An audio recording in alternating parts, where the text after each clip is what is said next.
Apakah storytelling itu penting? Gue Iqbal, nih gue ceritain. Dulu pas masih kecil, gue adalah orang yang pemalu. Jadi gue kalau menyampaikan sesuatu di depan orang banyak, dari tangan sampai kaki gue pasti gemeteran. Ada yang sama nggak? Tapi seiring berjalannya waktu, gue mulai sadar dan mulai beradaptasi untuk menyampaikan sesuatu di depan orang banyak. Dulu tuh gue mulai dari SD. Saat SD pertama kali gue disuruh bercerita di depan, gue tuh gemeteran banget dari tangan sampai kaki. Tapi ternyata di 15 menit pertama, pada saat gue mulai bercerita, orang-orang mulai fokus pada gue yang bercerita.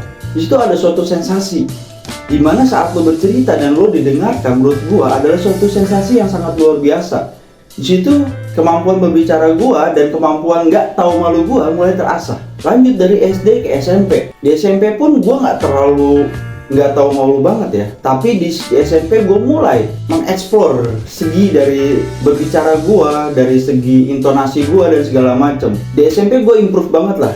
Lebih improve daripada di SD. Jadi kemampuan gua untuk berbicara di depan umum, melakukan presentasi dan lain-lain di SMP itu gua mulai terasah. Tangan udah mulai nggak gemeteran lagi, kaki juga nggak mulai gemeteran lagi. Jadi kemampuan storytelling gue mulai terasah di situ. Lanjut ke SMA, disinilah pada saat itu kalau nggak salah, gue ditunjuk sama guru bahasa Indonesia, Bu Nunung namanya. Bu, udah lama gak ketemu sama Bu Nunung. Nah, gue ditunjuk untuk ikut berpartisipasi dalam lomba bercerita. Nah, di situ gue nggak sendiri, gue ada kakak kelas yang juga ikut lomba bercerita tersebut. Nah, itu namanya Teh Rayani tuh. Itu adalah seorang storyteller yang menurut gue sangat luar biasa. Dia punya ekspresi, dia punya intonasi, dia punya gaya untuk menyampaikan cerita kepada orang-orang. Dan orang itu saat dia bercerita, itu kayak fokus aja gitu saat dia menyampaikan cerita. Itu keren banget. Nah saat itu, pada saat gue lomba bercerita, gue sendiri pun gak paham kenapa gue dipilih menjadi ikut lomba tersebut. Mungkin karena gak ada yang mau ikut lomba itu, jadi gue dipilih. Nah pada saat lomba itu jalan, disitu ada 3 cerita. Cerita A, cerita B, cerita C. Cerita A ini menurut gue punya level yang sangat sulit. Karena cerita A ini selain panjang, juga berbelit-belit. Gue lupa lah judul ceritanya apa. Soalnya itu cerita itu bener-bener gue pikir adalah cerita yang sangat sulit untuk disampaikan.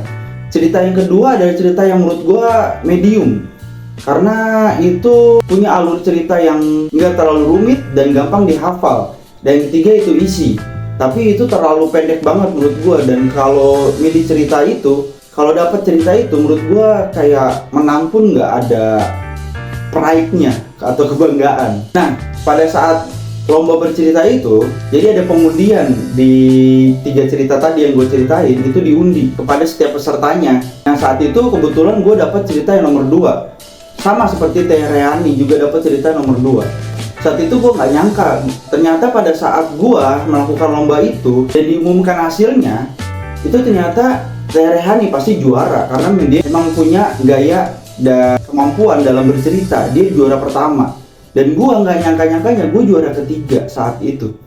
Tahun depannya itu ada lomba yang sama. Saat itu Teh Rayani udah nggak ikut lagi. Yang ikut gue sama adik tingkat gue saat itu.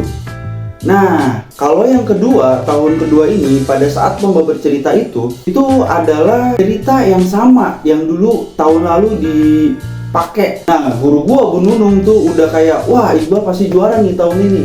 Karena ada 3 cerita yang gue bilang. Ada cerita yang pertama itu yang punya level hard, kedua medium, ketiga isi. Kata Bu Nunung, karena tahun kemarin kamu dapat cerita kedua, udah kamu ceritain aja cerita yang kedua. Tapi gue sebagai seorang storyteller, apalagi gue suka tantangan ya kan, nggak mau gue ceritain yang cerita yang kedua, karena menurut gue itu kalau gue ceritain gue pasti menang. Karena gue udah tahu ceritanya kayak gimana, gue bisa menyampaikan dalam waktu. Oh iya, dalam lomba bercerita itu ada waktunya ya. Jadi sekitar 15 menit kalau nggak salah. Kalau lo bercerita dan ternyata waktunya itu lewat dari waktu yang telah ditentukan, lo gagal men. Dan juga kan kalau bercerita itu kan kita harus ada ide-ide atau gagasan pokok yang disampaikan. Jadi jangan sampai ide atau gagasan pokok yang disampaikannya itu tidak sesuai atau tidak tersampaikan. Nah singkat cerita, gue yang gaya waktu itu nggak mau memilih cerita yang kedua yang menurut gue gampang, apalagi cerita yang ketiga yang menurut gue gampang banget. Yang gue pilih adalah cerita pertama yang level hard dong. Karena ini adalah kompetisi kedua gue, dan juga gue pengen ngebuktiin bahwa gue bisa. Tapi ternyata memang kayaknya cerita yang pertama ini itu nggak bisa diceritakan dalam waktu 15 menit. Gue kayak blank aja gitu pada saat maju, ternyata udah 15 menit lewat, cerita gue masih sampai tengah-tengah, kan ngegantung.